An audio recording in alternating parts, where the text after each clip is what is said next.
About 5 years ago, I decided to learn how to play a musical instrument for the first time in my life at the age of almost 50. If I was starting again, these are the 5 things I'd want someone to tell me. Okay, if you don't know me, I'm just an ordinary guy who decided at the age of almost 50 to do what I'd wished I'd done all my life, and that is to learn a musical instrument. I'd always dreamed about it. I gave it a go when I was about 12 years old for about 5 minutes. And 5 minutes is not long enough to learn how to play an instrument. So it was during COVID, August 2020, I was about to turn 50, and I decided to get an ukulele. If you go back a few videos ago, you'll see why I started with an ukulele and why I'd recommend it for many people. Might not be for you, but... And now some 5 years later, I play regularly, I perform regularly. I'm not great, but I'm okay. And I can do it now to the point where I can entertain people, and I have a good time, and it's changed my life. It changed my life. So if I was starting again, these are the 5 things I'd want to know back then that would make my progression maybe a little quicker, maybe a little easier. And maybe there's one extra bonus one at the end. We'll see what happens. Okay, number one. Number one is always tune your guitar before you start playing. Get yourself a little tuner. They're not expensive. It's much better than trying to do it on your own, trust me. I tried. The big advantage is that it's your guitar or your ukulele sounds the way it's meant to. So get yourself a tuner. They're relatively easy to use. I won't explain it here. You'll work it out. They're fine. Everyone does it. And tune your guitar. So I'll just do that now.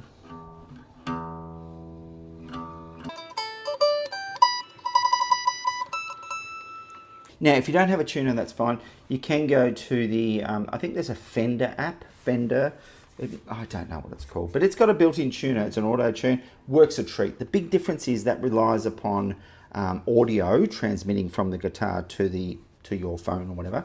Whereas what these do, these little headstock ones, is they use vibration from the guitar to determine the right tune, so the right note. So therefore, they're a lot more accurate. They work in a noisy environment. I'm using my, I'm on holiday at the moment in Bali. Yes, I know, it's a tough life. Yes, it is. Trust me, I work really hard. I deserve this holiday. Because I'm on holiday in Bali, I'm using my, in case you didn't know, there's a couple of videos back. This is my Journey Instruments puddle jumper. I love this little guitar. It's great when I travel. I won't go through it now, but the head comes off and it goes in a bag and it's wonderful. So that's why it's a little guitar. More on that later. Okay, so tuning, that's number one. Now, you can't see, but I've got another screen here with just some notes for myself, not a script. I don't like scripts. People that use scripts on YouTube videos, that's fine, but not for me. And I've got some notes here just to tell me though, the things I want to talk about. And I just realized they're in the wrong order and I'm going to mix them around. So let's do that now. Tip number one. Tip, rules, I don't know what it's going to be. Advice. Things I wish I would tell myself back then, number one. And that is, there are no rules. I now get to play with some very talented musicians from time to time, and they tell me there's no rules. And I see them break rules. And I can remember early on thinking, I'm going to need to learn every chord. I'm going to need to learn scales. I'm going to need to learn, all sorts of things. And early on, I did go to a music teacher, and I would recommend it. In fact, I've used a guitar teacher, a really good one. I've used a vocal teacher, and I'm now using a gigging teacher. And I use that person, and I think that person's been the most useful to me. Nothing against the other two before me. They were terrific. But this person, Finbar Horgan, if you haven't found him on YouTube, go and look him up. It's fantastic. I remember when I had my guitar teacher, and, there was a lot of talk about scales, and there was a lot of talk about different chords and how chords are structured. And, 5 years down the track, almost 6, we'll say 5.5, I think that's a good idea. But I know that if I tried to do that too early, I think I'm at the point now where I'm starting to want to learn a bit more. But I'm so glad I didn't do it back then, because by doing it back then, it would have slowed me down. It wouldn't have had me playing songs early. So tip number 2 is there are no rules. And that goes for, things like you find a song on Ultimate Guitar and it's in a certain it's got some certain chords, and maybe there's some sharps and some bar chords, and oh goodness. And you hit that little transpose button, and you think, oh my goodness, now I can play a G and a C. And the capo says that it should go on fret 4. It's okay to change it. That took me ages to learn. Actually, capo's another really good thing. Buy yourself a capo early on. It took me a long time to realise there was little markings on the Ultimate guitar that I should use a capo. So buy a capo early on. Buy a pick early on if you're going to be using a guitar. I think early on, because I started on ukulele, there's less reliance on a capo maybe, and certainly no pick on a ukulele. So that's why maybe I didn't do it early on. Okay, number three, finger placement.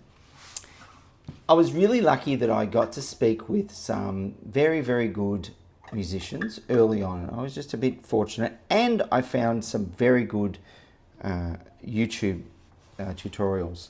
One in particular really sticks in my mind, and I hope I'm right with this one. I'm sure it was Cynthia. Cynthia is predominantly an ukulele teacher on YouTube.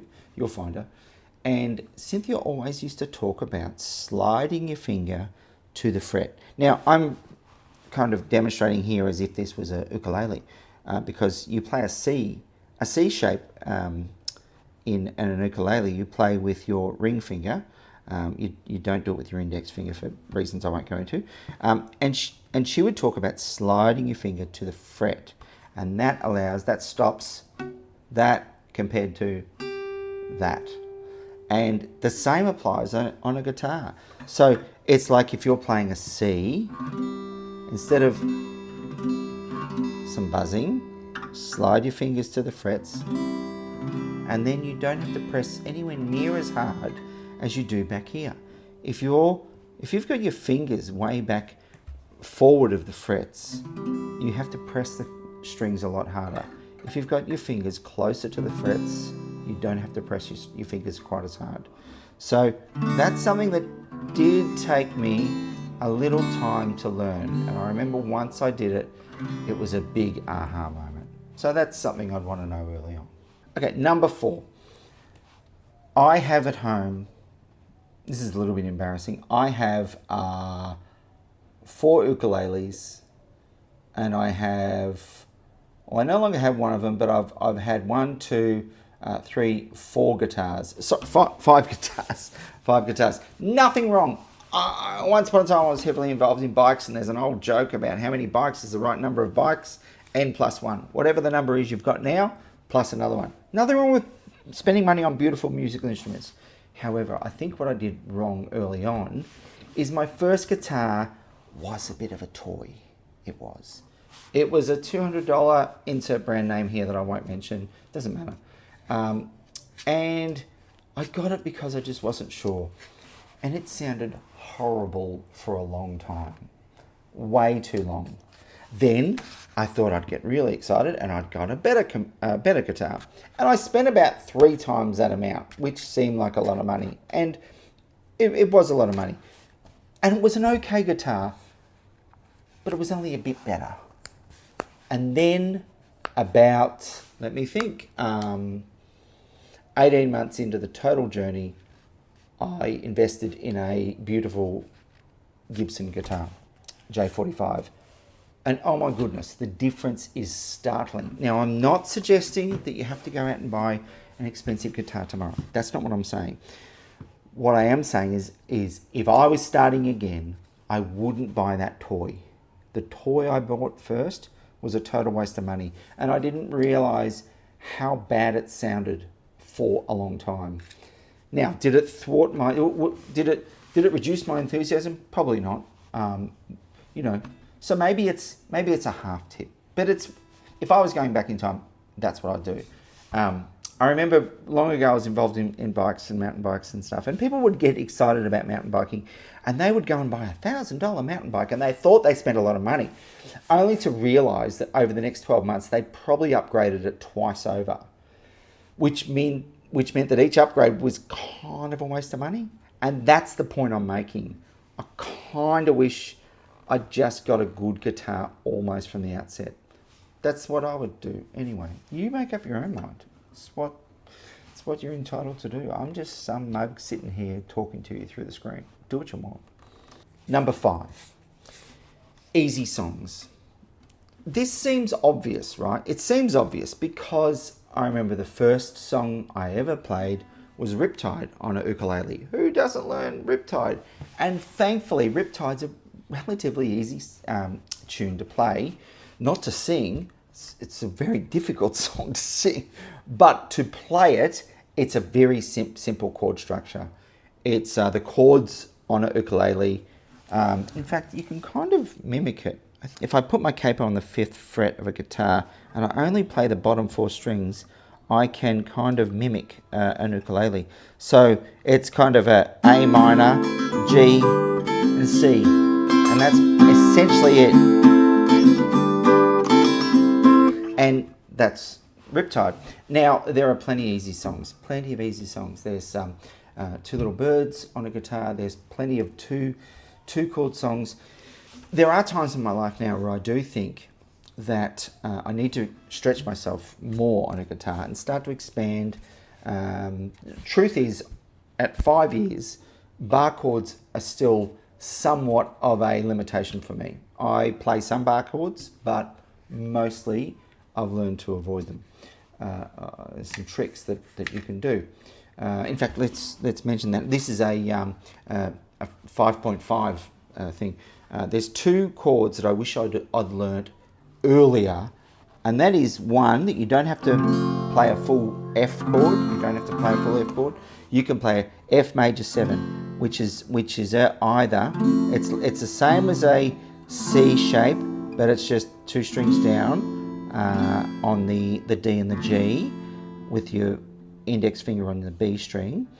If you want to make it more full, you can move your other 2 fingers up, but that as an F is perfectly fine in any song that has an F. Go and watch live musicians now and you'll see F major 7 being played all the time. Another one is a B minor. People are going to hate me for saying this. A B minor, you can get away with a D. Don't hate on me. Don't hate on me in the comments, please. But you can do it.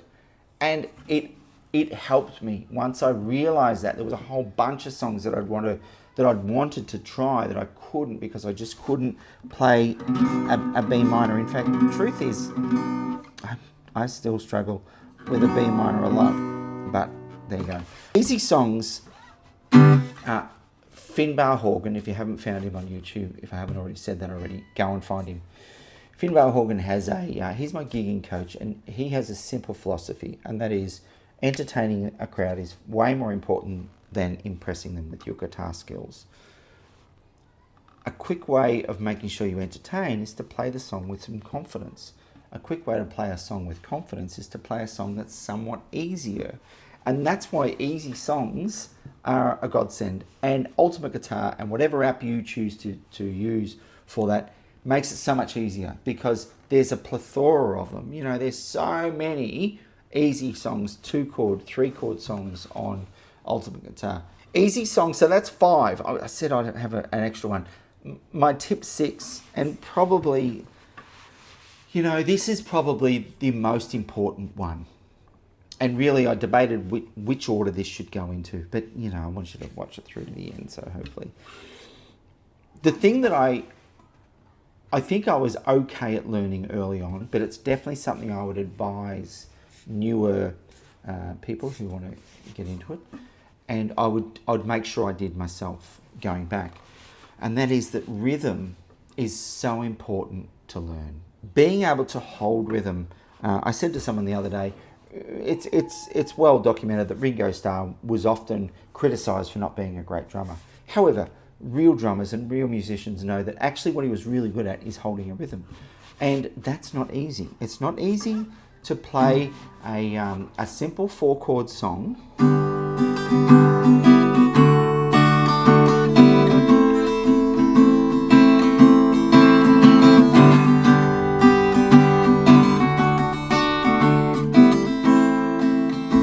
It's not not easy to play a 4-chord song and maintain a constant rhythm.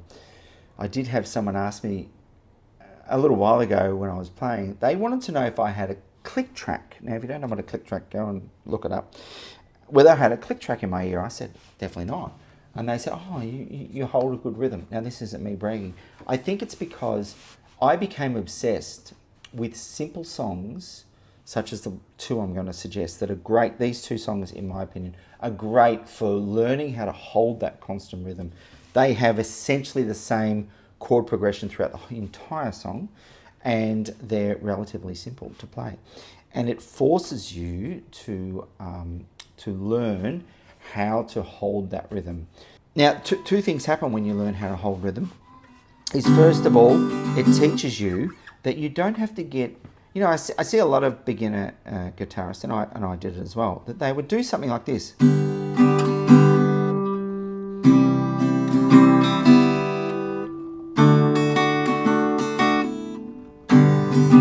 They wouldn't strum until they got all their fingers down. Well, I'm here to tell you that you can play a simple chord pattern.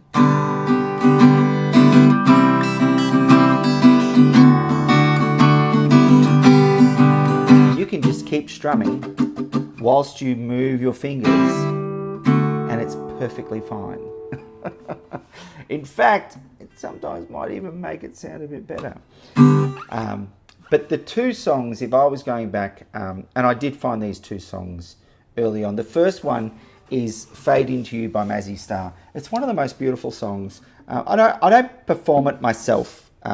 However, I do really, really like the song. And there's a great clip of her on YouTube playing it, singing it. And it just has a rhythmic, almost hypnotic chord pattern, which is a simple, it's on second fret, and it's a G, a D, A minor, and it kind of goes like this.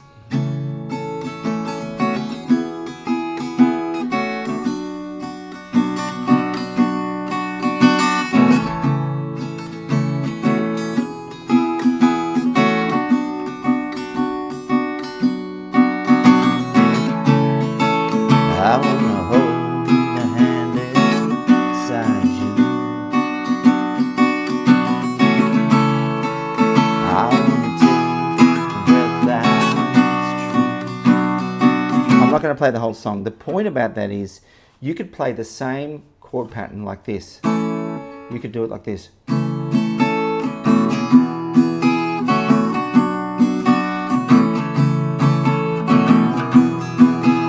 And what learning rhythm taught me was that there's more to the rhythm than just your arm movement. Someone early on taught me is to keep your arm moving the entire time. So even when some strumming patterns require that you don't hit the strings all the time. Some do, down, down, up, down, down, down, up, down. That requires it, but some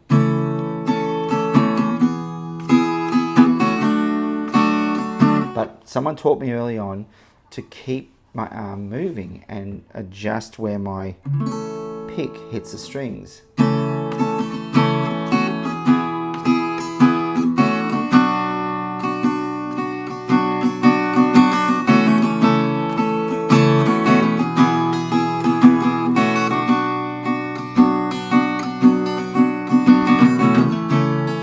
If I'm learning a new song, I'm often drawn to these type of songs that have a rhythmic, almost hypnotic chord pattern to them. I just love them. And what I'll often do is once I work out the strumming pattern and the chord progression, I'll just sit there for maybe 10 minutes.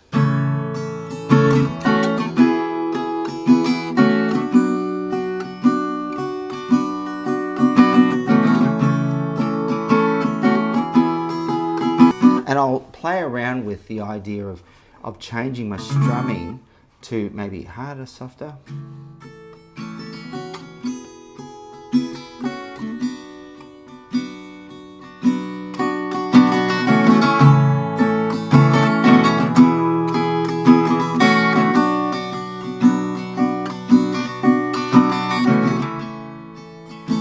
trust me when I say, learning that rhythm, being able to hold that rhythm and finding that within you, I don't know how else to describe it other than finding it, it has made me a better guitarist. In fact, forgive me, I've sometimes been complimented about that part of my guitar journey, is that's something that maybe I'm okay at. And if I was starting again, that's definitely something that I would start with and try. The other song like that is, sorry, I'm just bringing it up, just so I can remember, is Zombie by the Cranberries. Now, Zombie is a song that I play with someone I perform with regularly.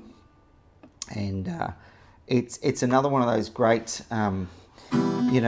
it's got the same chord pattern the whole way through.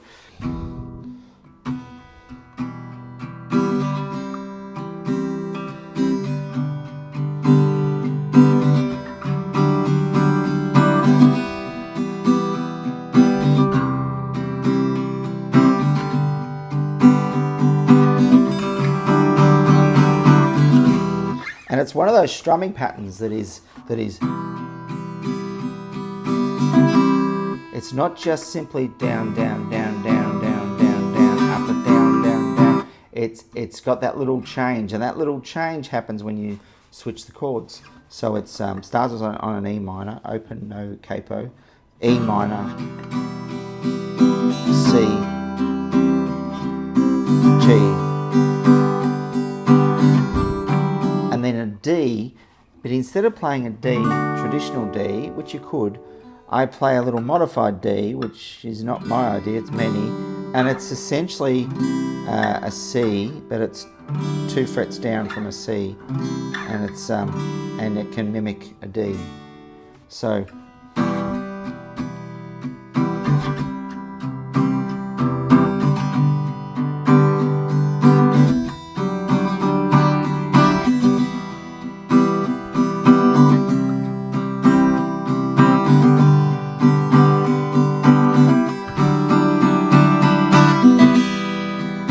and again, I can get lost in that for a long time.